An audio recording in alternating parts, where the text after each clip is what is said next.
Bible ये बताती है कि परमेश्वर ने हम में से हर एक को अलग अलग तोड़े दिए, वरदान दिए, और जिसको जो भी वरदान मिला है वो उसे परमेश्वर की महिमा के लिए खर्च करता है।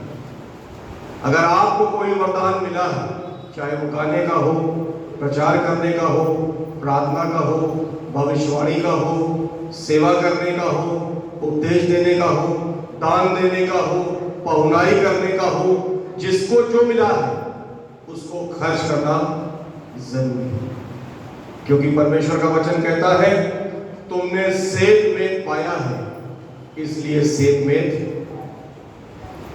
अगर पाके उसको रख लिया है तो उसका भी हिसाब किताब परमेश्वर ले लेगा, और अगर पाके उसको खर्च किया है तो परमेश्वर उसका भी रिवॉर्ड आपको जरूर देगा।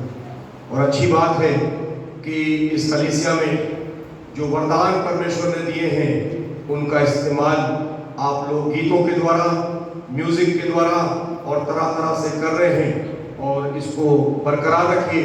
परमेश्वर आप सबको बहुत आशीष दे। इसके पहले अभी हमने चौथी वाणी पर गौर किया था।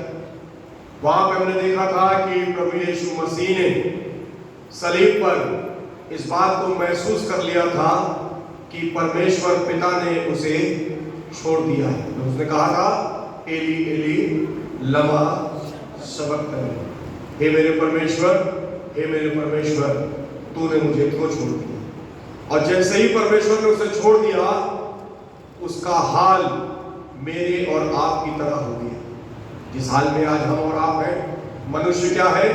मनुष्य नाशवान है, मनुष्य नाचीज है, मनुष्य नाकाफी है, मनुष्य नाकाबिल है, मनुष्य कितना भी योग्य बने लेकिन वास्तव में वो क्या है? अयोग्य है। वो कुछ भी नहीं कर सकता। वो मिट्टी से बना है और मिट्टी में मिल जाता है।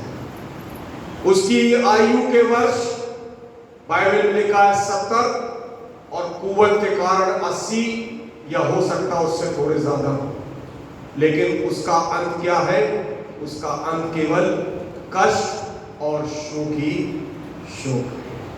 ना तो मनुष्य संसार में कुछ लाया है और ना ही कुछ ले जा सकता है। इसीलिए परमेश्वर ने कहा है कि आज का दुख आज के लिए काफी है। यह मनुष्य की दशा है, यह मनुष्य का विवरण है। और जिस घड़ी परमेश्वर पिता ने प्रभु यीशु मसीह को छोड़ा, वो मेरी और आपकी समानता में आ गया। पूर्ण रूप से शारीरिक पीड़ा उसके ऊपर हावी हो गई, और उसके मुंह से निकला, मैं प्यासा। भूख, प्यास, ये सब क्या है? ये शरीर के लक्षण।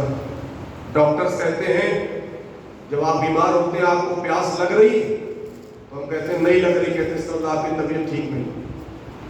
जितनी ज्यादा आपको प्यास लगे, ये एक अच्छा लक्षण है। भूख लग रही है तो आपका लिवर सही काम कर रहा है। नींद आ रही है, इसका मतलब स्वास्थ्य ठीक है।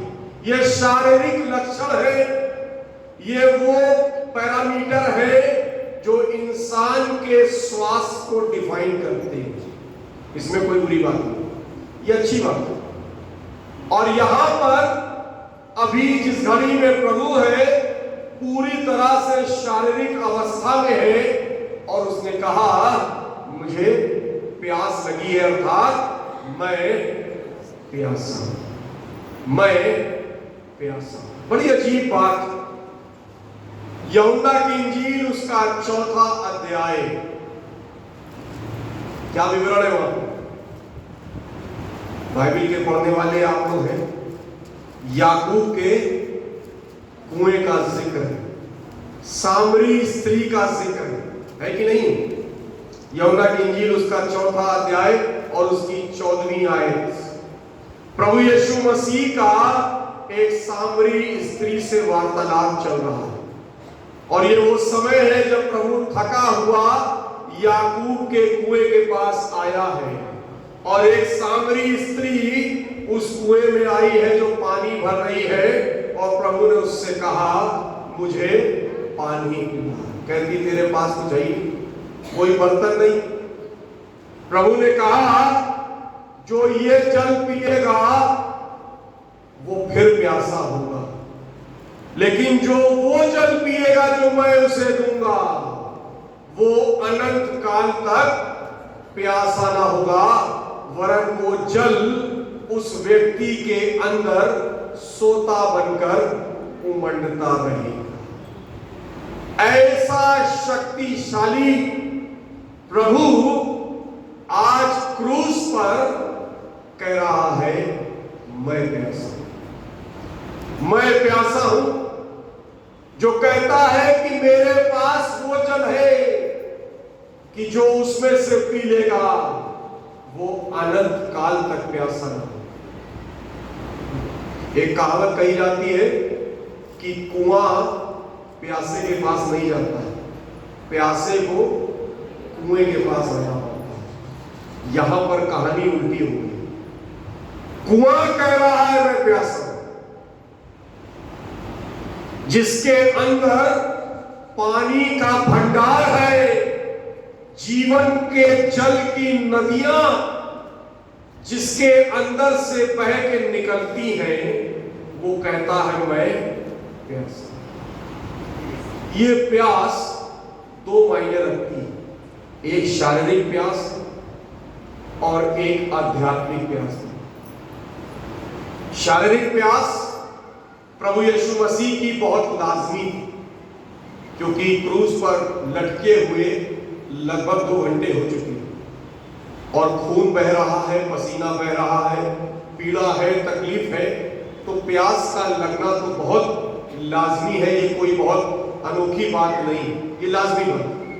तो उसका ये कहना कि मैं प्यासा हूं, ये जिस्मानी और शारीरिक और मानवीय रूप में बहुत एक्सेप्टेबल स्टेटमेंट है।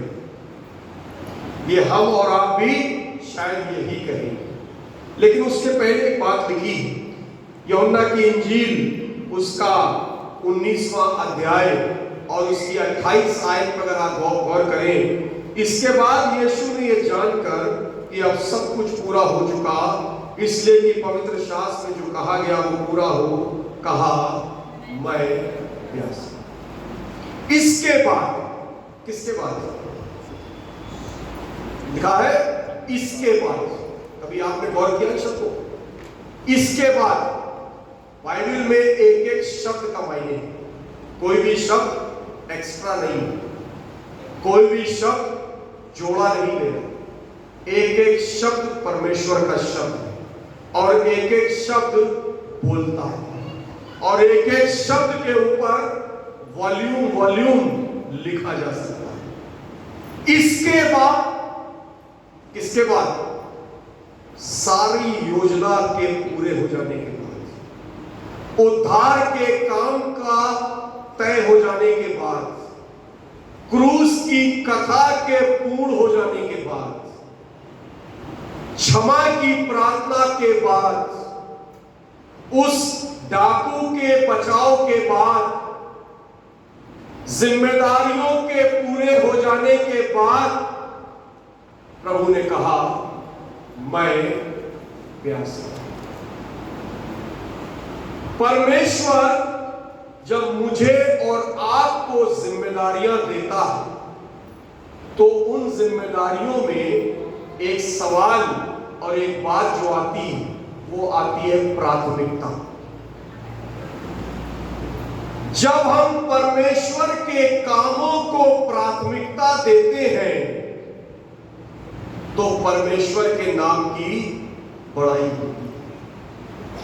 लेकिन जब परमेश्वर के कामों से ऊपर जब हम अपनी जरूरतों और अपनी चीजों को प्राथमिकता देते हैं तो परमेश्वर की बड़ाई नहीं होती। सबसे पहले परमेश्वर, बाद में सारी चीजें। बाइबल तो यहां तक कहती, प्रभु यीशु मसीह ने कहा यदि तुम मेरे पीछे आना चाहते हो तो तुम मुबारक तब होगे जब यहां तक लिखा है कि तुम अपने माँ बाप, अपने अपने परिवारजनों तक को छोड़कर मेरे पीछे।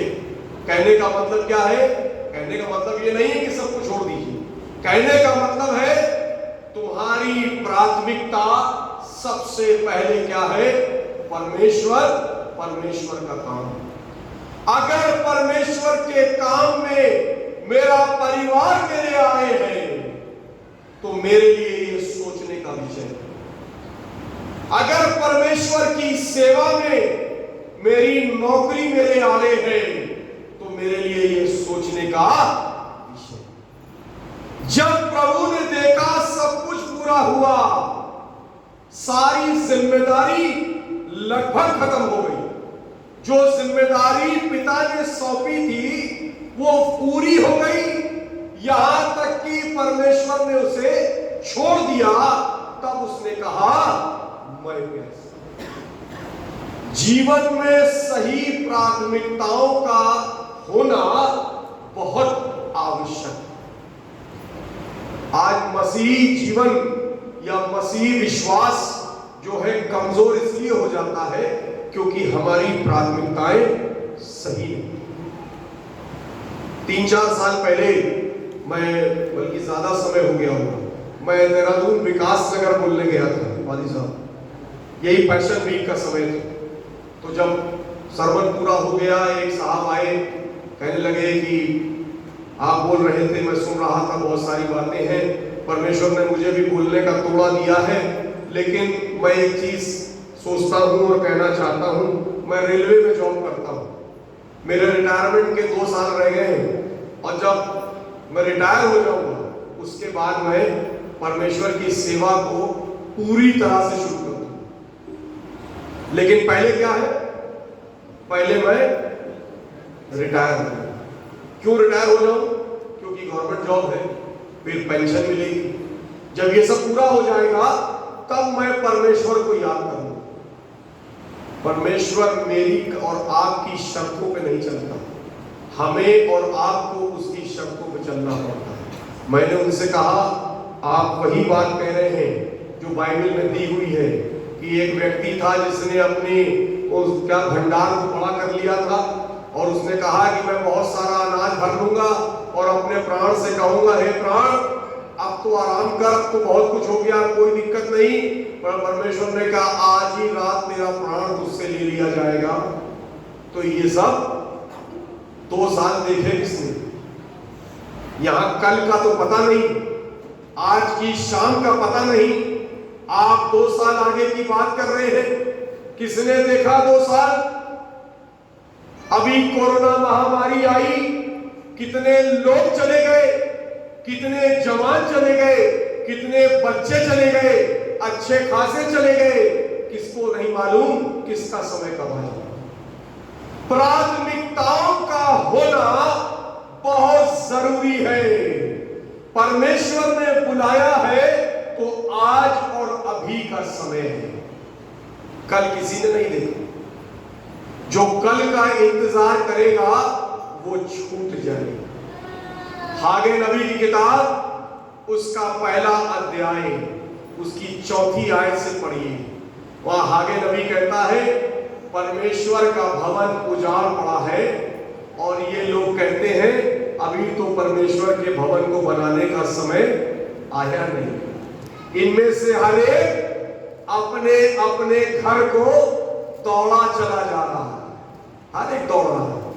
परमेश्वर का भवन, परमेश्वर का मंदिर उजाड़ है, परमेश्वर का काम अधूरा है, और तुम में से हर एक अपने अपने घरों को भागा चला जा रहा है, अपने महल तैयार करने में लगा है, अपनी कमाई करने में लगा है, अपने जीवन की जिम्मेदारियों को पूरा करने में लगा है, तो परमेश्वर का काम कौन करेगा?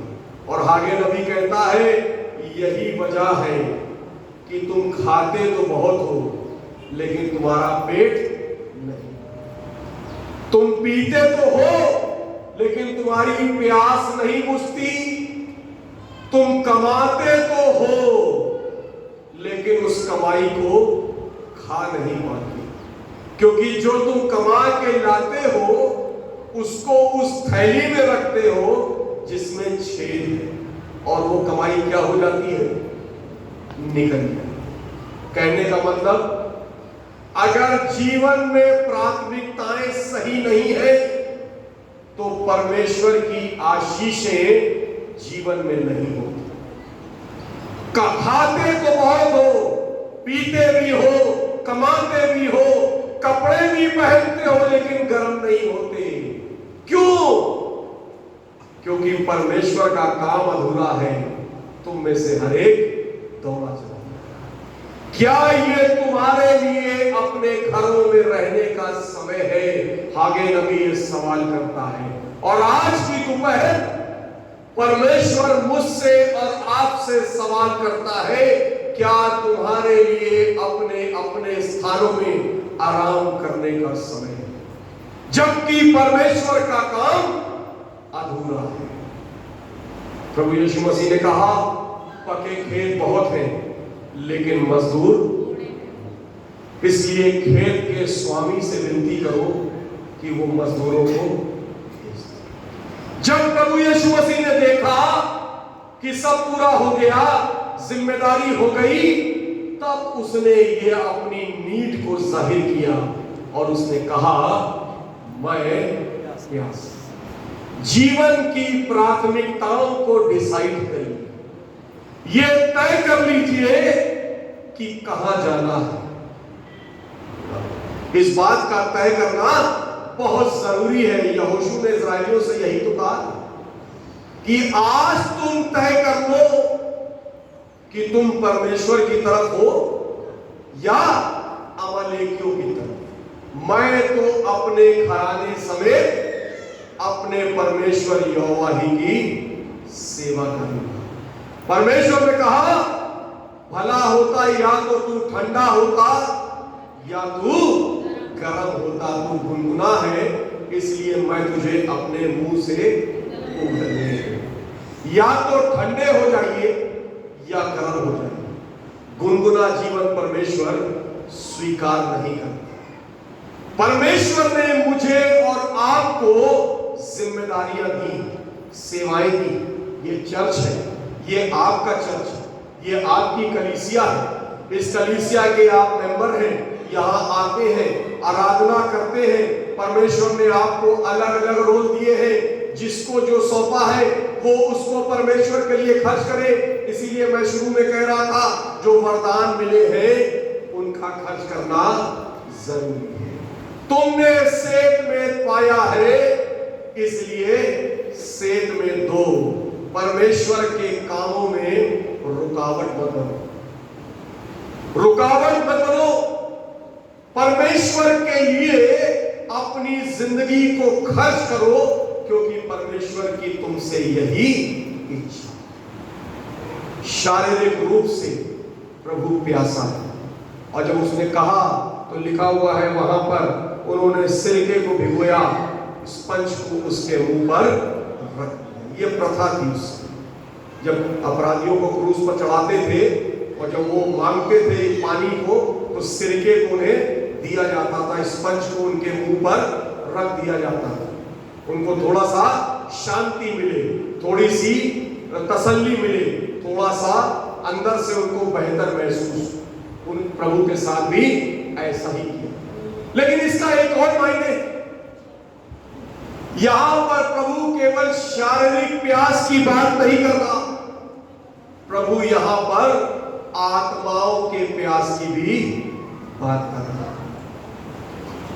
ये प्यास कोई नई प्यास नहीं। उसने कहा था, मैं अपने घर आया और अपनों ने मुझे स्वीकार। ये दर्द, ये प्यास उसकी पुरानी थी। वो अपनों के बीच में आया और उसके अपनों ने उसे स्वीकार नहीं किया। क्या आज हम और आप प्रभु की प्यास को बुझाने को तैयार हैं? हम और आप प्रभु की प्यास को केवल एक तरीके से बुझा सकते हैं, और वो है अपने जीवन को प्रभु के हाथ में सौंपने से बचा सकता है। इसके अलावा कोई तरीका नहीं। किसी ने कहा परमेश्वर मेरी और आपकी एबिलिटी पर शौक नहीं रखता या इंटरेस्ट नहीं रखता कि हम कितने काबिल हैं, हम कितने योग्य हैं, इससे परमेश्वर को मतलब नहीं। परमेश्वर मेरी और आपकी अवेलेबिलिटी में रुचि रखता है। एबिलिटी, योग्यता, उपलब्धता। मैं कितना योग्य हूं परमेश्वर के सामने ये बात बेमायने, क्योंकि मेरा ज्ञान परमेश्वर के सामने मूर्खता। ऐसा बाइबल में लिखा है। ज्ञानवानों का ज्ञान परमेश्वर के सम्मुख मूर्खता है। पहला कुरिन्थियों पहला अध्याय 26 से 28 आए। उसने जगत के मूर्खों को चुन लिया कि ज्ञानवानों को लज्जित करे। उसने निर्बलों को चुन लिया कि बलवानों को लज्जित करे। उसने जो है भी नहीं जगत के नीचों और तुच्छों को चुन लिया, ताकि जो अपने आप को बड़ा समझते हैं उनको लज्जित करे, ताकि कोई भी प्राणी परमेश्वर के सामने घमंड न करने पाए। तो मेरी योग्यता में परमेश्वर रुचि नहीं रखता, मेरी उपलब्धता में परमेश्वर रुचि रखता है, क्योंकि मैं अपनी उपलब्धता से ही परमेश्वर की प्यास बुझा सकता हूं। अपने ज्ञान, अपनी सोच और अपनी योग्यता से नहीं बुझा सकता। परमेश्वर के कामों के लिए उपलब्ध हो जाइए। परमेश्वर जो कराना चाहता है उसको करने के लिए तैयार हो जाइए। परमेश्वर के लिए अपने घरों से निकलिए, परमेश्वर की सेवा करिए। और तब देखिए परमेश्वर ने कहा मलाकी की पुस्तक में, देखो मैं आसमान के झरोखे खोलकर तुम्हारे लिए अपरंपार आशीष की वर्षा करता हूं कि नहीं। परमेश्वर आज भी प्यासा है। और पौलुस को जब प्रभु यीशु मसीह ने पकड़ा तो पौलुस के जीवन का एक जो बहुत बड़ा मिशन बन गया था, वो मिशन केवल ये था उसके अंदर आत्माओं को जीतने की प्यास पैदा हुई। और तभी उसने कहा था फिलिपियों 21 में, मेरे लिए जीवित रहना मसीह और मर जाना। जिसके अंदर परमेश्वर के कामों की प्यास होती है उसके लिए जीवित रहना मसीह और मर जाना क्या होता है? लाभ। आज भी प्रभु आत्माओं का प्यासा है। आज वो मेरे और आपके जीवन का प्यासा है।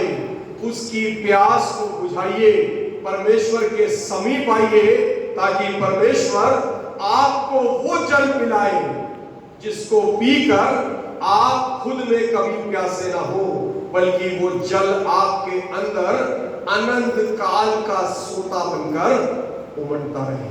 परमेश्वर इस वचन से हम सबको आशीष दे। आमीन।